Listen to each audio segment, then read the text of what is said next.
Lamentation chapter 23. Oh, Lamentation chapter 3. From verse 1 to verse 24. But we're going to read only verses 22, 23, and 24. If you're ready, we're going to read it all together. The steadfast love of the Lord never ceases. His mercies never come to an end. They are new every morning. Great is your faithfulness. The Lord is my portion, says my soul. Therefore I will hope in Him. Let us pray.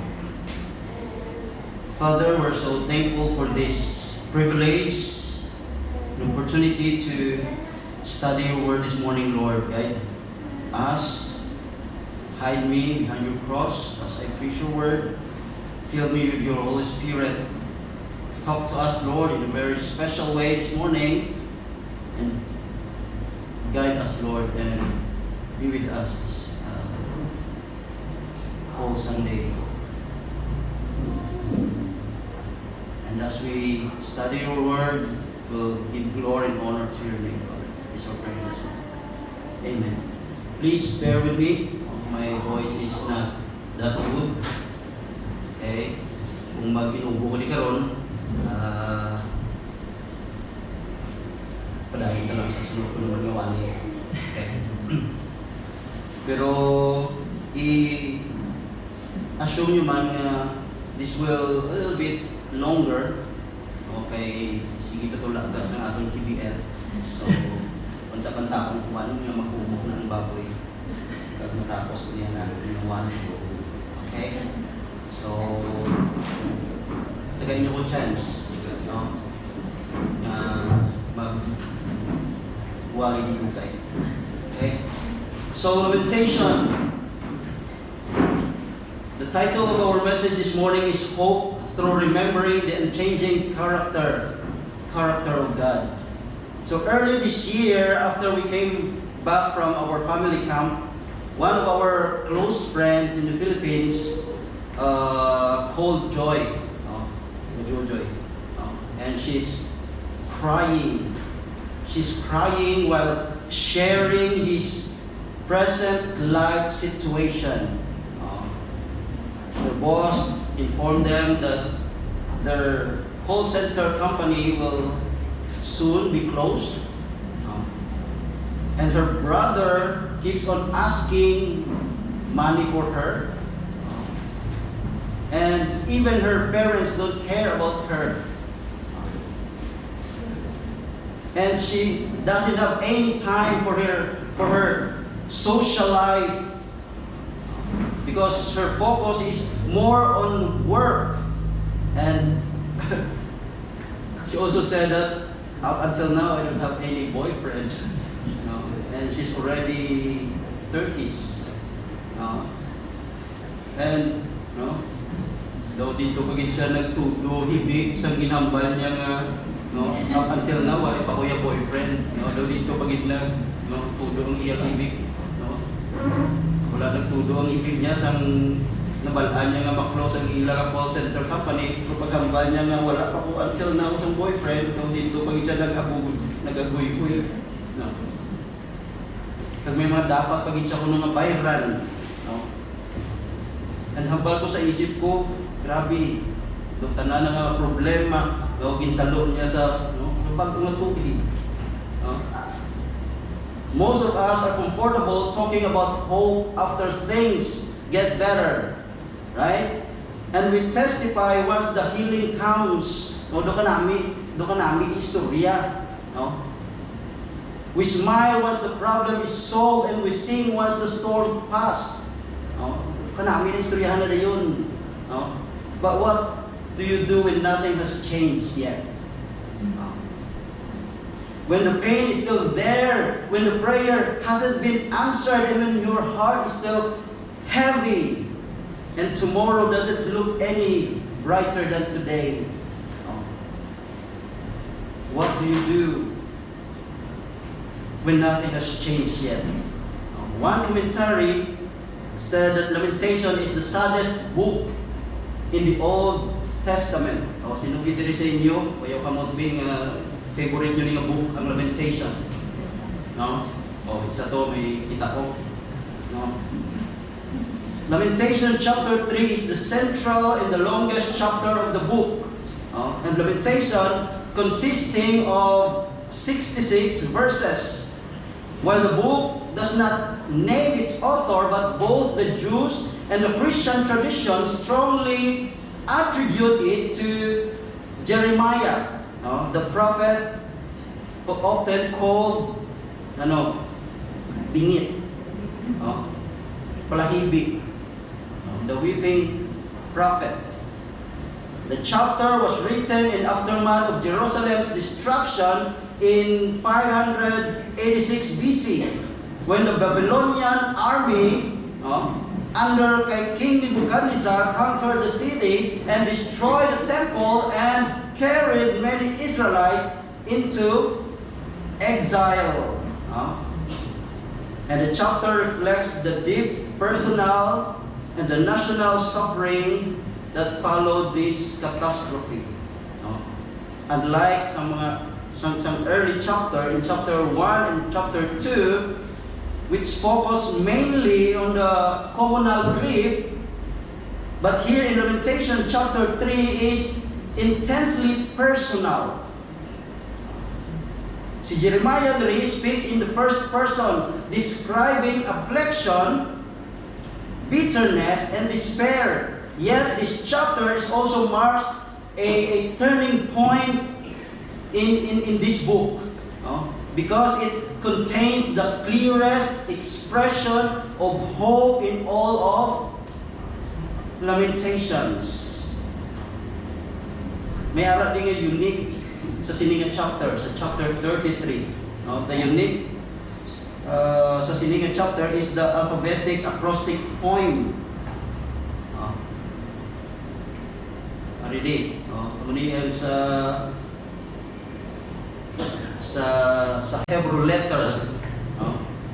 Each set of these 3 verses begins with the same consecutive Hebrew letter, emphasizing careful structure amidst chaos. Kumbaga, ang verses 1, 2, 3 they start with letter A, and then 4, 5, 6 starts with letter B. Muna ang letter A sa ila, nga ari sa piyak, kay ang Hebrew magbasa sila baliskad. So muna ang unique sa sininga chapter. Each set of 3 verses begins with the same consecutive Hebrew letters, emphasizing careful structure amid some chaos. Kag ang ining poetic form help preserve and teach the message in times when written copies were very rare. Kag ang iba nga scholar nagahambal that this is the A to Z. A to Z sorrow. Kumbaga, grief expressed completely. Kumbaga, ang ginambal tablang ang tanan yung panghakroy ari na di tanan, kumplito na. Hindi lang kumplito pamuyayaw, kumplito yung panghakroy sa sininga chapter. Life feels out of order, but God is still writing in order. So, i-try ko nga ako nga outline is alliterated. Para ako nga video pa naman. Ito parehas na sa chapter 3, pag-arrange. So the first question is, how should we respond when trouble comes into our lives? How should we respond when trouble comes into our lives? And the second question is, how shall faith respond when life itself itself becomes the wound. Okay? The first thing here, yung makita natin in chapter 3, in verses 1 to 18, no, we should expect trouble in life. We should expect trouble in life. It's common. 2 Corinthians 10:13. Common sa tanan. Common sa tanan. No? And I mentioned that we're looking at a book called Lamentations today. And you can tell why this book is not very well known. And I looked up the definition of lamentation. And it says that lamentation describes an expression of deep sorrow, mourning, or regret, and it often involves crying, wailing, or other vocal expression of grief. No, tanan na ni guro nga luluhod, napaapa kapag no. Describe this sa lamentation, and this book can be found in various forms such as poetry, music, or written text, and it's used to convey profound emotional pain or sadness, and often in response to loss or tragedy. And we can understand why people would not be lining up to read a book like this. It can be uncomfortable to be around someone who's going through deep pain. And it's certainly uncomfortable to hear them express their grief, often in very raw terms. And there is a reason. Lamentation is that it's not the most popular book in the Bible, and nobody loves to read a series of funeral poems. Right? Just look at the opening lines of the book. Wala sa Lamentation chapter 1 verse 1. Sa opening pa lang sa sinanga book, hambalyadra how lonely sits the city that was full of people. How like a widow has she become. She who was great among the nations, she who was a princess among the provinces, has become a slave. Lamentation was written after the most powerful empire in the world became the conquered world came and conquered Jerusalem in 586 BC. And you can read about these events in 2 Kings chapter 24 and chapter 25. And I'll give you a short look back in this text in 2 Kings chapter 24 and 25. And these two chapters record the final act of Judah's long rebellion and the bitterness but necessary judgment of exile. Tungod sa ilang katigas ang ulo. Tungod sa ilang pagka-rebellious. 2 Kings chapter 24, makita natin dira the road to exile. And this chapter tells us how Judah fell into Babylon's grip. Anong natabo? In chapter 24, Judah rebels against Nebuchadnezzar II, the king of Babylon. And God sends enemies as instrument of judgment. Sakit, no? King Jehoiachin was 18 years old. Siya lang king sa Judah when he took the throne, but he reigned briefly for just 3 months. Then what happened? Surrender siya sa kay King Nebuchadnezzar. And the first major deportation to Babylon takes place. And the temple is plundered. Leaders, soldiers, craftsmen are gone. And the next king is King Zedekiah was the last king of Judah. No? In-installed siya as a puppet king. No? By whom? By King Nebuchadnezzar. No? Ano ang natabo dito sa sa 2 Kings chapter 24? This is not Babylon winning because Babylon is strong. This is God's acting because Judah would not listen. Okay. This is how the Lord punished His people because of katigas ang ulo. And in chapter 25, the fall of Jerusalem, if chapter 24, the judgment is drawing near. In chapter 25, kita natin rin the fall of Jerusalem. Anong natabo? Ang last king, ang puppetly king, si King Zedekiah, nagano siya, nag-rebelde siya sa kay King Nebuchadnezzar. And that was a bad idea, historically proven. And Babylon lays siege to Jerusalem, and famine devastated the city. And what happened? Jerusalem falls.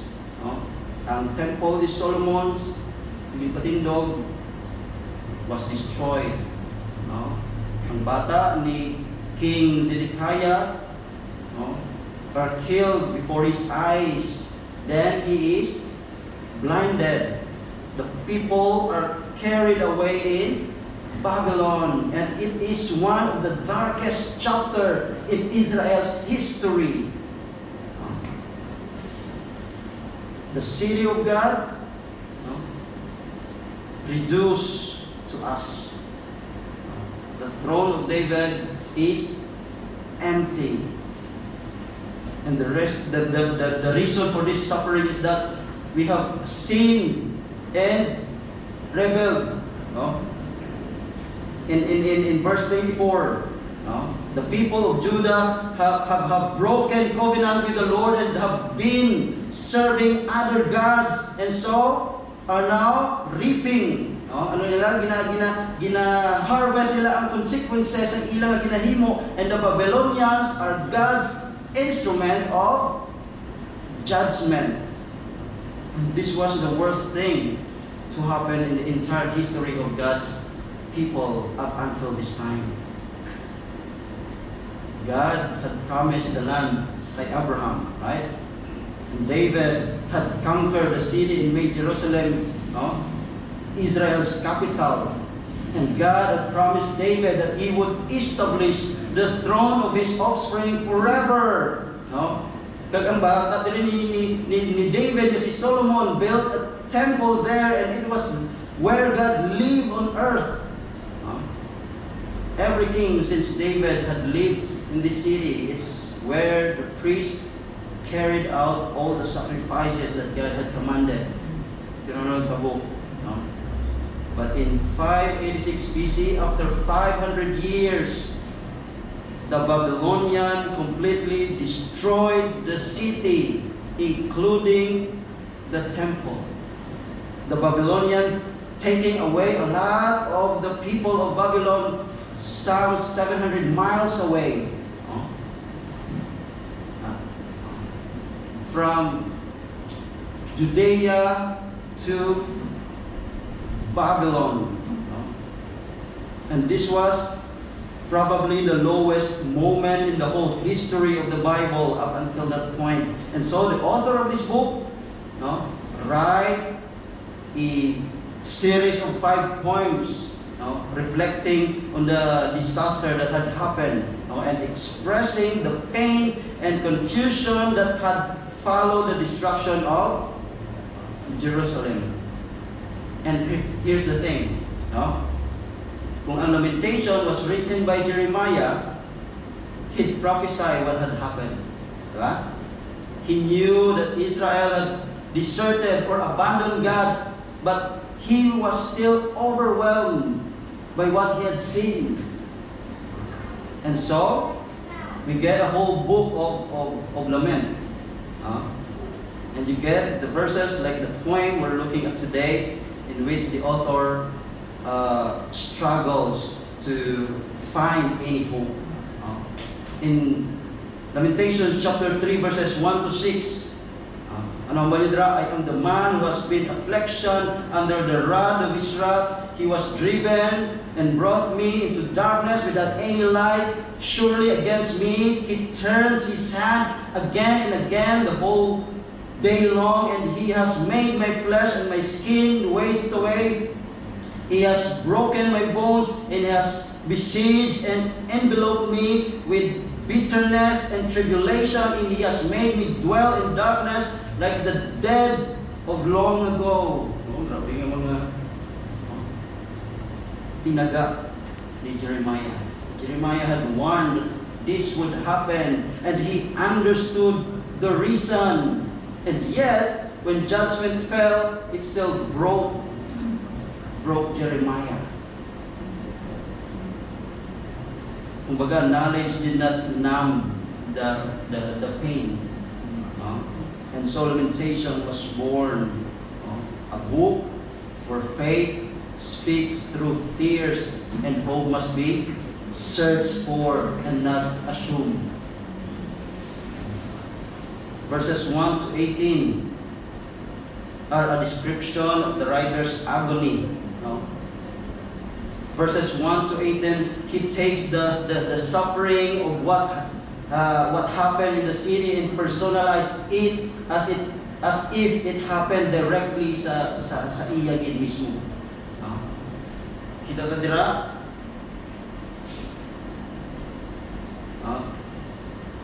In verses 1 to 3, Jeremiah sees God as the cause of his suffering. In verses 4 to 6, he views God as his tormentor.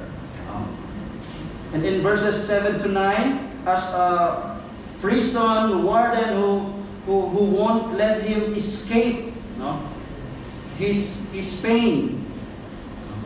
In verses 10 and 11, he sees God as a wild animal who keeps attacking. In verses 12 to 14, as a hunter who's stalking him. And in verses 15 to 17,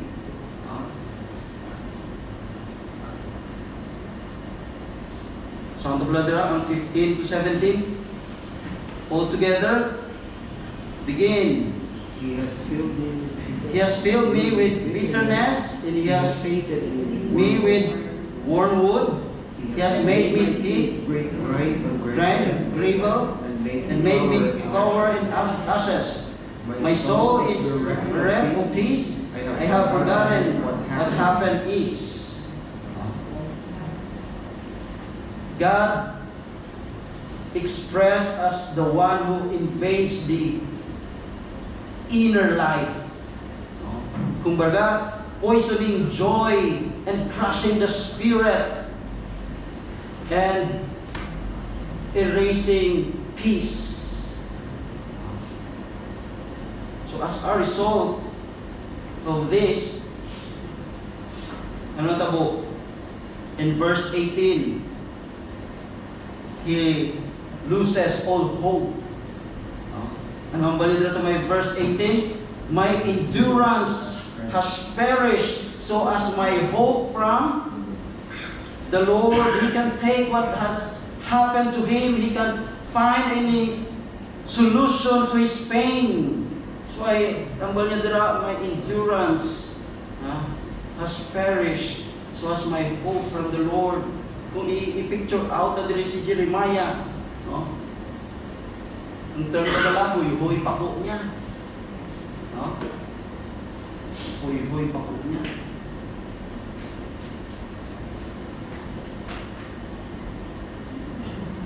Diba? Mas kapoy pa, spiritually burn out. Mas okay pa lang ganit isa ng kapoy lawas, pero when it comes to spiritual ganit na ang yes, expression, ang mga terms naging gamit niya, grabe ka, sakit deep inside sa kay Jeremiah. Muna nakahambal sa diri, my endurance is perished, so has my hope from the Lord. Kung baga do, kung turn to pagit, pasan niya ang bilog ng kalibutan. Diba? Kung kaisa do ka, hapaw lang na galing hambalan ka do, hindi drawing yung itsura mo ba? Masakit pagin nga hambalan ka do, lukdo, ano nagaling yung term? Lukdo. Lukdo mo na ang bilog ng kalibutan. This is an expressive account of someone who is expressing profound hurt at the hands of God, even though he had done nothing wrong. This is one of the good guys, si Jeremiah. What he expresses is in this chapter is what many of us will experience at some point in our lives. Crushing disappointment, pain, darkness without any light, bitterness and tribulation, question without answer. But I tell you, don't be surprised when we suffer. When you experience pain, all we need to do is to expect it. There will come a time that you may feel tormented by God, cornered by God, attacked by Him, completely without hope. But may isa ka famous nga English missionary in Congo. Yang iyang nalan is si Dr. Helen Roseveare. One horrible evening was brutally assaulted. The Congo became independent from Belgium in 1960. The Civil War broke out in 1964, and all of the medical facilities they had established were destroyed. And Helen was among 10 Protestant missionaries put under house arrest by the rebel forces for several weeks. After which time they were moved and imprisoned. And she describes the horror of what happened after she tried to escape from that prison. They found me, dragged me to my feet, struck me over head and shoulders, flung me on the ground, kicked me, dragged me to my feet, only to strike me again. Sickening, searing pain, broken tooth, a mouthful of sticky blood. Imagine na blood, kita mo lang sa pelikula, sa mga traidor nga or sa vida man nga ginasaputi. Muna na experience niya she wants to try to escape from prison.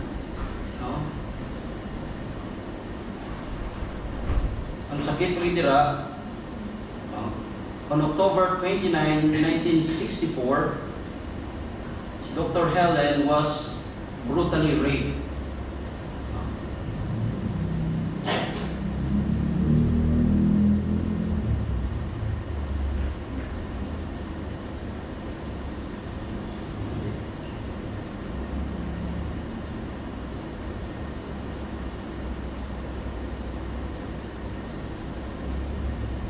Gisulat niya diri,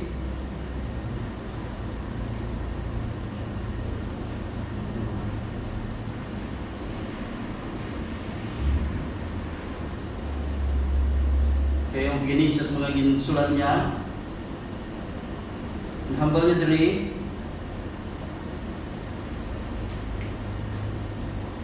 on that dreadful night,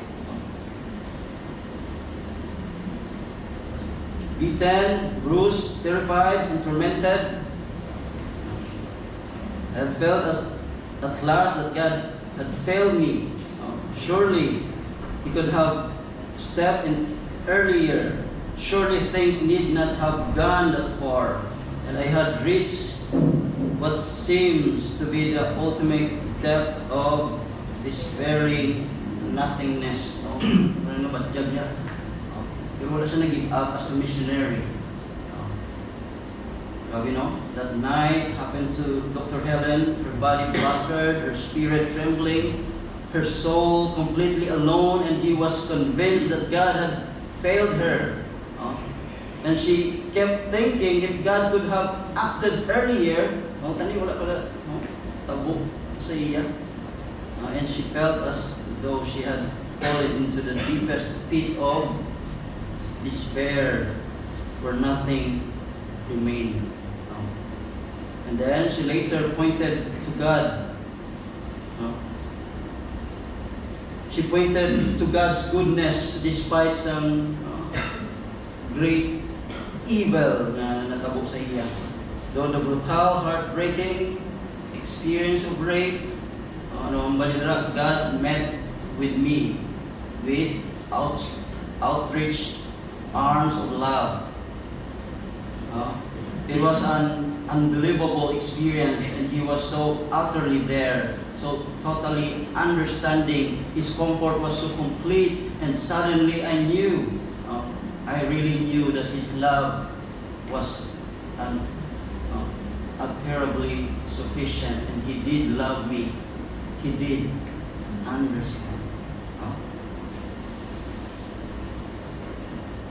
Muna na natabo sa iya. But he still experienced the love of God. I hope we will never go through this kind of situation. Expect that your life could fall apart. Expect suffering as a normal part of Christian life.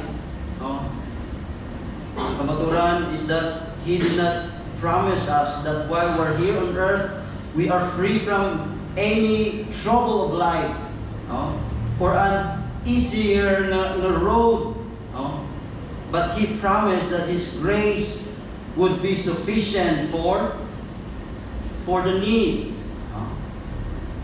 Banya, my grace is sufficient for you, for my power is made perfect in weakness. Therefore, I will boast all the more gladly of my weaknesses, so that the power of Christ may rest upon me. And also think about Paul and his battle with the thorns in the flesh.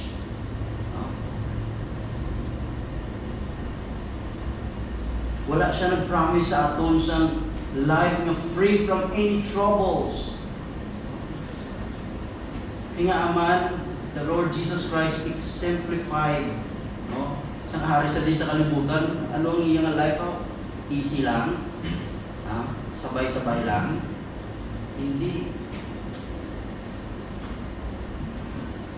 Don't buy into the belief that suffering is unusual or a sign that something is wrong in our lives.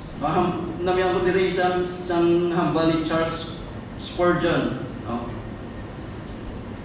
Speaking of believers who is in deep trouble, this is no unusual position for an heir of glory. Feeling abandoned by God is not strange for people who truly belongs to Him. And God's people often walk through dark places before they see the light. Even Jesus felt alone and cried out to his Father. He cried out to God. So this phrase is saying, if you feel this low, you are not strange. Hindi ka nag-iisa, you are not alone. This has happened to many who later, knew God's glory. The pain does not cancel the promise. The darkness does not mean the story is over. Sometimes the people closest to God feel the silence most deeply. No? Not because God has left, but because He is shaping them to something greater. Una hambal ni Charles Spurgeon, a Christian man is seldom long at ease. The believer in Jesus Christ, through much tribulation, inherits the kingdom. Christian life is not a life of constant comfort. A Christian path is often difficult. But these difficulties are the road that leads to God's kingdom for His glory. And this does not mean that suffering earns salvation. It means that those who belong to Christ will face hardship as they follow the Lord Jesus Christ. Kumbaga, comfort now is not the goal. Our main goal is faithfulness. Don't be shocked by suffering. But all we need to do is to expect it and keep turning to God in the dark. So our first lesson here is severe suffering can leave even faithful believers feeling crushed, confused, and abandoned by God. Yet this painful experience is not abnormal to faith nor outside God's sovereign purposes.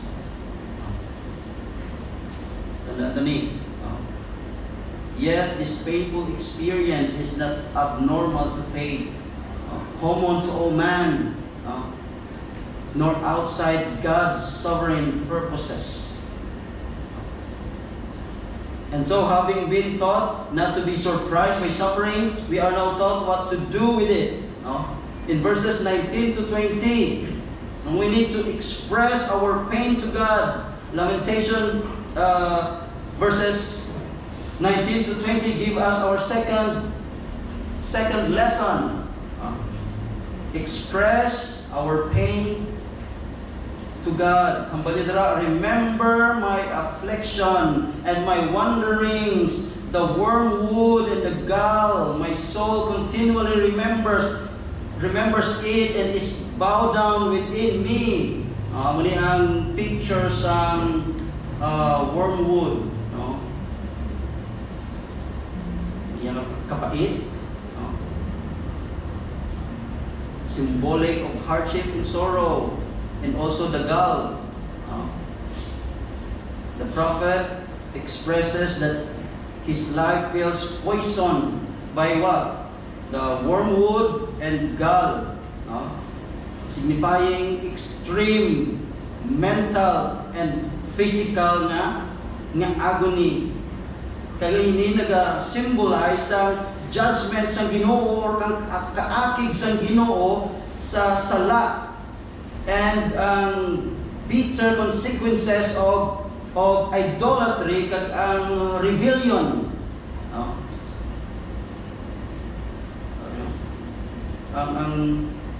Ang word gall, this word refers to a bitter herb or plant that is poisonous.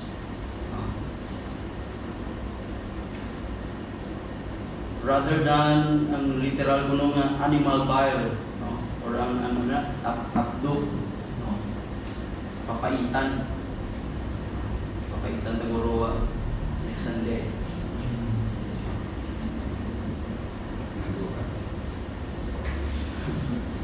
So in Jesus, it was designed to dull his senses, diba? Kung kay Jeremiah kuan lang niya symbolic, no? But sa kay Jesus Christ niya, no? Painom gid mismo sa iya, no? And ginaya man si Ida. So in Jesus it was designed to dull his senses and ease some of the pain from his crucifixion. So in Lamentation chapter 3, the mention of gall is part of a plea for God to remember the affliction of the people. in contrast with the hope, mercy, and faithfulness of the Lord mentioned later sa next ng mga verses din. So in verses 19 and 20, kita na diri a prayer for God to remember all that the speaker has suffered. And remembering the events that Jeremiah asked God to remember causes his soul to bow down. In verse 18, he says that his endurance has perished, and so has his hope from the Lord. But in this verse, he cried out to God and asked God to remember his sufferings. He so remembers it. He wants God to remember it as well. And he pleads with God. And Jeremiah did not prescribe positive thinking for this deep affliction. And he actually felt it useful to remember it, to understand it for what it was. And to not pretend that it wasn't there. This is one of the keys when you're going through unbelievable pain sa ato niyo kabuhi. You're going to express it to someone closest sa imo, di ba? It's going to come out somehow, and the writer here shows that the best way to express it is express it to God. Bring it to His attention. Ask for His care for you. Ask Him to remember what you're going through, even when you're lost hope in Him. All we need to do is to keep coming. Keep coming to Him. Don't pretend that you're always okay. Ang tuod gali, di ka katulog sa panumdum. Ano ko na nambal? Because I've been there.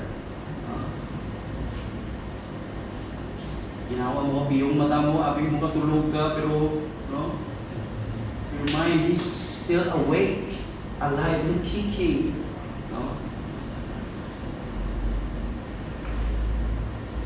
May istorya ka, pero ang mind mo kung diin.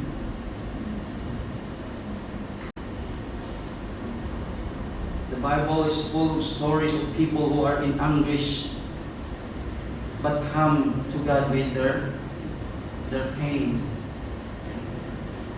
And there's also a time in my life when I couldn't express how I felt to God. But the longer I read and study the Bible, the more I see prayer like this, expressing anguish to God and asking Him to do something about the pain. And slowly, I learned that faith does not begin with perfect words, but with honest one. And there's a reason why over 40% of the Psalms are Psalms of lament, and they are very honest to their cry to God, and they give us permission to express our anguish to God, and we don't need to minimize our pain or pretend that it doesn't exist, and we can bring out pain to God. Ang hambal sa isa ka author, lament is the honest cry of a hurting heart, wrestling with the paradox of pain and the promise of God's goodness. Lament is the language of faith when life no longer makes sense. An honest prayer from a wounded heart that refuses to deny the pain while still clinging to the goodness of God. Hambal bagin ni Clark. It is evident that in the preceding verses there is bitterness of complaint against the bitterness of adversity that is not becoming to man when under the chastising hand of God, and while indulging this feeling, all hope fled. Where we find a different feeling, he humbles himself under the mighty hand of God, and then his hope revives. The turning point comes when the heart, what? Bows. Jeremiah's hope revives not because his suffering ends, but because he humbles himself under the mighty hand of God. He acknowledges that the God who wants is also the God who heals. And that divine discipline is never detached from divine mercy of God. So what are we going to do? So let us express our pain not to someone else, but to God Himself. But let us also submit ourselves to Him, for it is not the silencing of sorrow that restores hope, but the surrender of the soul. And when we humble ourselves before God, hope is reborn. Not in changed circumstances, but in renewed trust in His faithful character. So the next lesson is true faith expresses its deepest pain honestly before God and humbly submits under His hand, because hope is restored not by denying suffering, but by trusting God. So Lamentation here gives us one more lesson, and it's found in the most famous passage in the entire book. And here's the third lesson on what to do when our life falls apart. Not only to expect it, express it to God. The third thing is in verses 21 to 23, embrace God's character and His promises. But this I call to mind, and therefore I have hope. The steadfast love of the Lord never ceases. His mercies never come to an end. They are new every morning. Great is your faithfulness. In the middle of this pain, in the middle of this anguish, he reminded himself that God's love has not changed. God's love and compassion don't wear out or grow weak or vanish. But the truth is, they are new every morning. They never run out. Never. Never. And there's a limitless supply of God's mercy that continually refresh every day. Limitless supply of God's mercy, which is hindi panos, fresh, mainit-init pa sa kapinyo, mainit-init may matagal panisal sa amo na ka fresh sang mercy sang Ginoo every morning. Ang banyadra from my hope is gone in verse 18. In verse 21, which is the turning point of the event, when Jeremiah says, but this I call to mind, and therefore I have hope. Pero ini ang ginadumdum ko sa akong tagipusoon. Nasa tagipusoon, dapat ginadumdum sa panguna-una. Gani nagabalik ang akon nga paglaom. This verse marks a change in the speaker's attitude. The contentment he remembers renew sa iyang nga nadula nga hope in verse 18. And for the first time in this book, no, hope is allowed. No? Hope is not a feeling, but a conscious choice to remember and trust specific truth about God's character. And this is what the psalmist does in Psalms 46 verse 6. My soul is downcast within me. Therefore, I will remember you. The word there, downcast, does not mean that the faith is failing. But this is the faith telling the truth. And also the word there, therefore. This one word matters. Because the turn does not happen because the feeling improved. But the turns happen despite some feelings, because faith is a decision and not a mood. Okay? Faith is a decision. Kaya hindi ang aton nga mudok. So the direction, tanong ta bala niya ang direction sa sining verse, the direction is Godward. Hindi siya inward. Notice ang ginambal dira sang psalmist. Wala siya nagambal dira nga I will remember my strength. Or wala na siya nagambal na I will remember my better days. Or wala na siya nagambal I will remember who I am. Di ba? Pero ano ang ambal niya dira? I will remember you. Sino niyo you? Hindi oo.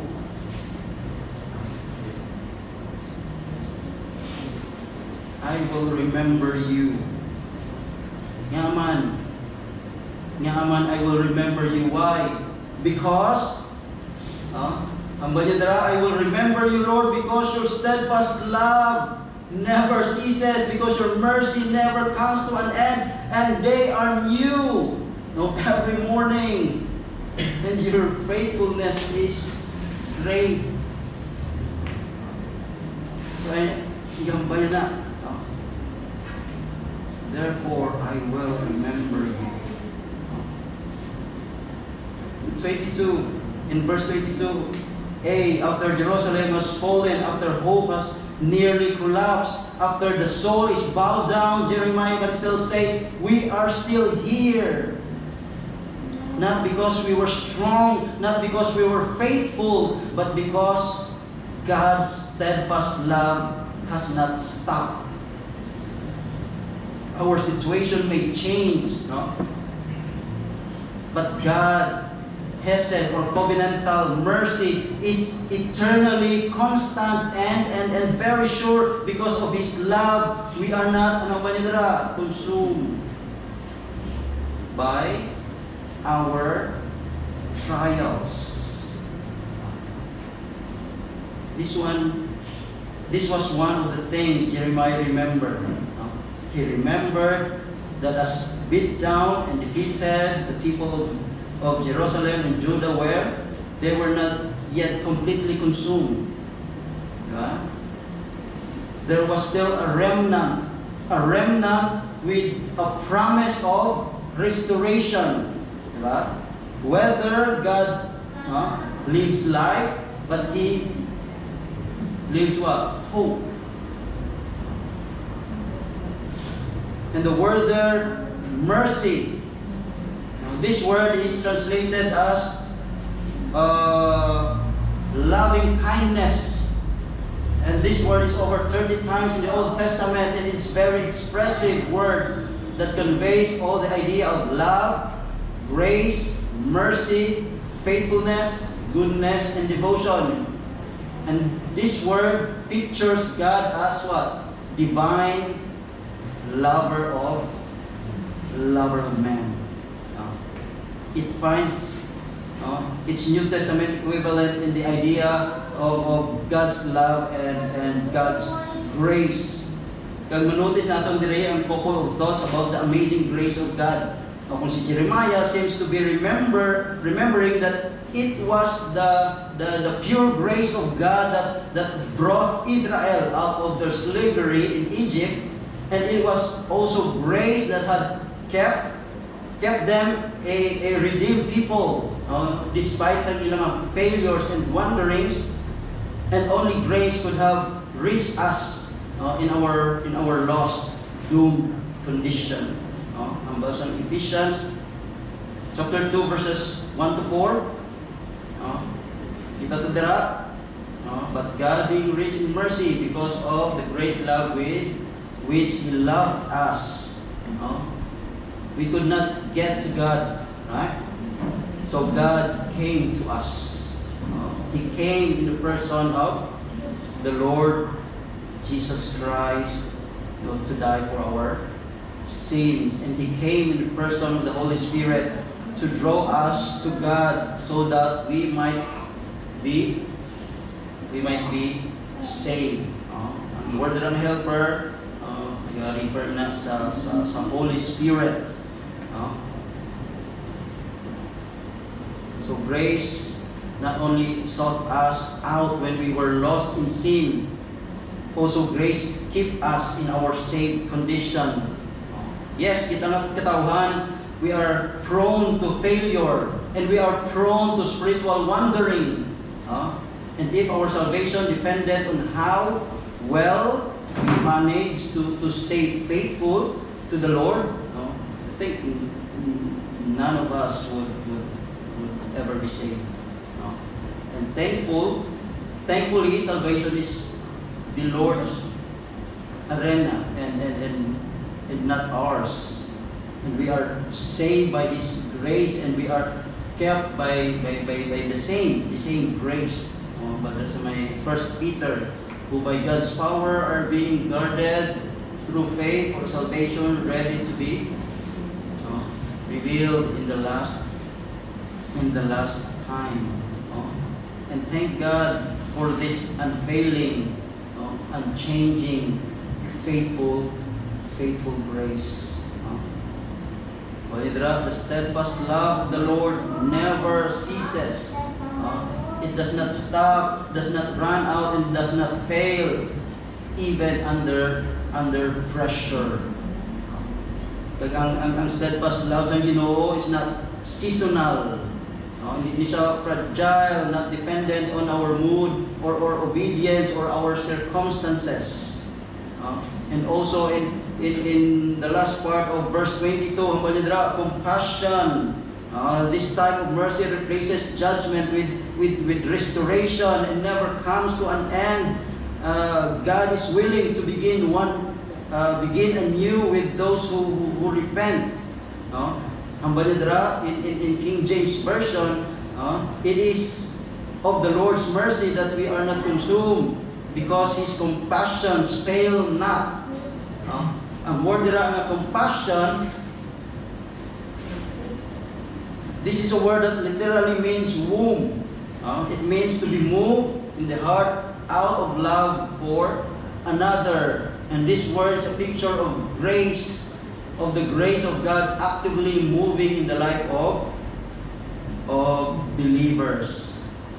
So when we go through storms and hard times, sa ato niya kabuhi, we are not alone.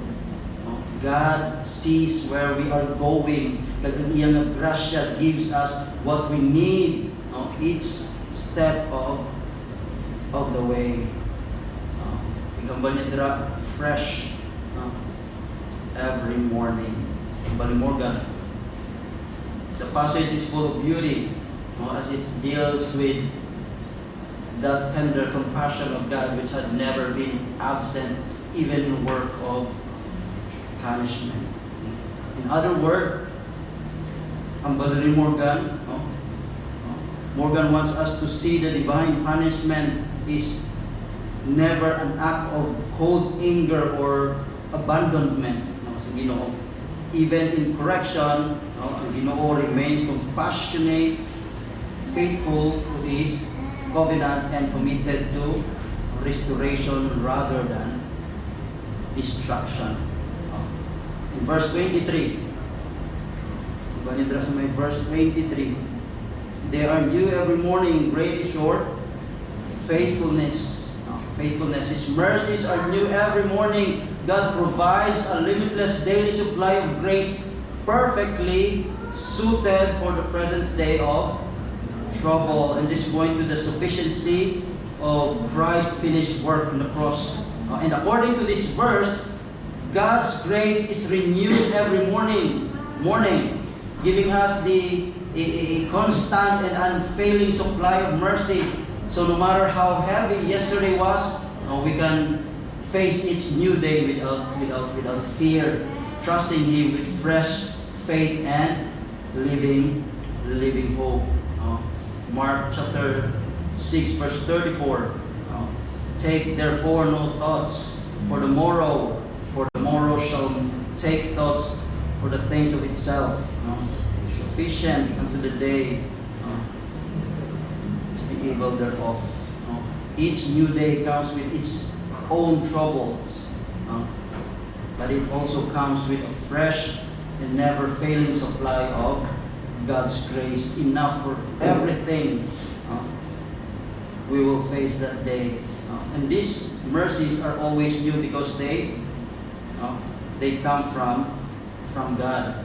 Kambal ni Spurgeon.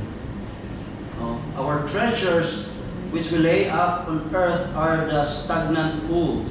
But the treasure which God gives us from heaven is providence and grace. It's the crystal font which wells up from the eternal deep and is always fresh and always new. So ang point rin ni Spurgeon is simple and sharp. Earthly treasures is no longer fresh. But what God gives by His grace and care is a living spring, forever fresh and never running dry. So we will always remember that each day gives another opportunity to experience the grace of God. And in verse 23b, the key for Jeremiah is great is your faithfulness. And that is the ground of his hope. A solid ground because God does not change. And God's constant goodness and personal integrity remains intact no matter what happens. All this made Jeremiah consider that great faithfulness of God and that He never fails in sending His mercy and compassion even in their catastrophe. God was still faithful. He faithfully announced His judgments and performed them. And God would prove to be just as faithful in His promised restoration. And He has taken His people into covenant with Himself, which is a relationship not based on their worthiness or effort to be good. Although they have been unfaithful to their covenant commitment, but God remains faithful to His promise. For He cannot disown Himself. 2 Timothy chapter 2 verse 13. If we are faithless, the Lord remains faithful. The prophet addressed him personally and directly. Great is your faithfulness in the process of remembering God's attributes. So Jeremiah was drawn back into living fellowship and intimate communion with his faithful God. So with this in mind, we can remember that no matter what happened in life, the Lord will give us strength we need to face hard times. As believers, we will never face anything without God giving us the grace to carry us through. And also in Isaiah chapter 43 verses 1 and 2. Notice natin dire ang promise na ginhatag. But now, thus says the Lord, He who created you, O Jacob, He who formed you, O Israel, fear not, for I have redeemed you.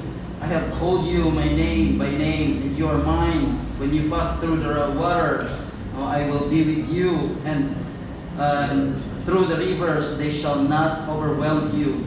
And when you walk through fire, you shall not be burned, and the flame shall. Kita tadi ang promise ang Ginoo.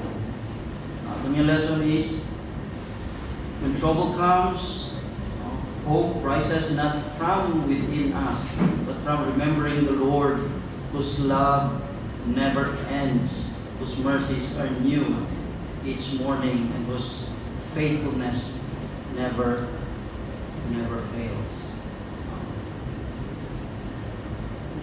When trouble comes, we'll always remember that hope rises not from within us, but from remembering the Lord, whose love never ends, and whose mercies are new each morning, and whose faithfulness never fails. And lastly here in verse 24, the Lord is my portion, says my soul, therefore I will hope in Him. Our fourth point there is entrustment, the believer's proper response, found in verse 24. God is described as the soul's portion here. Kaganing a word, butsilingon, share, it refers to the spoils of war. And Jeremiah is saying that in the battle of life, God is my reward, my share, and my portion. So Jeremiah found true satisfaction by taking God as his what? Portion. So whatever his future or inheritance might be, he was content because all he needed and hoped for was found in what? Yahweh. No, Yahweh himself. The theological truth about God's character leads to a practical application in the life of the believers. The word here, the Lord is my portion, this is the declaration of contentment, signifying that God himself is all we need, even we lose everything. Therefore I will hope in Him. Ang tuon nga hope leads sa patient waiting on the Lord, not anxious striving. We wait for God to act in His perfect timing and according to His will.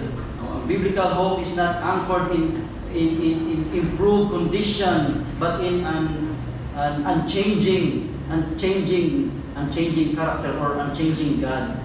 So when everything else is stripped away, security, status in life, future plans, we believers discovers that God himself remained our final inheritance.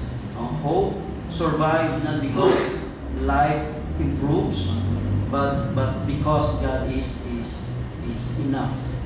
God is enough.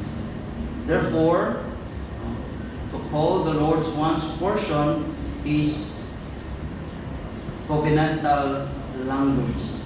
Kumbaga, it echoed the Levites who received no land because God himself was their inheritance. Kumbaga sa Numbers 18 verse 20. And the Lord said to Aaron, you shall have no inheritance in their land, neither shall you have any portion among them, and I am your portion and your inheritance among the people of Israel. In Numbers chapter 18 verse 20, God tells the priests that they will have no land because God himself will be their portion. And in our passage this morning in Lamentations chapter 3 verse 24, si Jeremiah really clings to that same truth when everything has collapsed. And in New Testament, this truth reaches its fullest light in the Lord Jesus Christ. Kumbaga, what was promised in Numbers, and confessed in lamentation, no, is fulfilled in Jesus Christ. Kumbaga, kung ano ang promise sa Numbers and confessed sa book of Lamentation, in fulfilled dito sa kay Jesus Christ. Kaya nga man, Jesus Christ, because in Christ, God does not merely support us, but He gives Himself to us. Because in Christ, our inheritance is no longer land, no longer temple or nation. But because in Christ, our inheritance is a person. That is Jesus Christ. Apostle Paul says believers are in Christ, in the book of Ephesians chapter 1. And because we are united to Him, all that is His becomes ours. Forgiveness, righteousness, adoption, eternal life, and also God Himself. Christ is not the mean to the inheritance, but Christ is the inheritance. Jesus lost everything. Land, heaven, safety, dignity, life, so that we might gain God forever. We will always remember, the land was temporary, work is temporary, people come and go, plans change, security uncertain, but Christ is our portion forever. Jeremiah is not minimizing loss, that he is redefining wealth.